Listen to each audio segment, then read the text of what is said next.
একসঙ্গে সবাই আমার ময়নারা খাচ্ছে, মানে মাছ সিদ্ধ করে দিয়েছি, খাচ্ছে।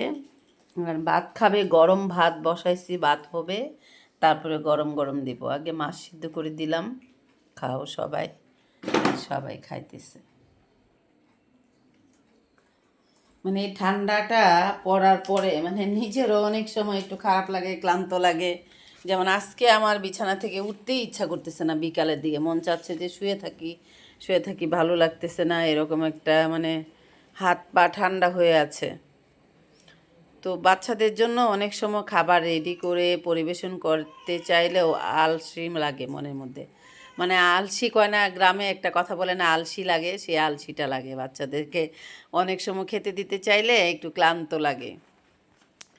এখন ঠান্ডা পড়ছে তো আমি আসলে আলসামি করি না, ক্লান্ত হই না, ওদের খাবার যখন যেটা প্রয়োজন সেটা রেডি করে দিই। কিন্তু এখন প্রচণ্ড ঠান্ডা পড়ছে না, মানে আজকে আমার কেন জানি বেশি ঠান্ডা লাগতেছে। তো ঠিক আছে ময়নারে খাও, আমি হচ্ছে ভাত বসাচ্ছি, দেখি হলে তারপরে তোমাদেরকে খেতে দিব।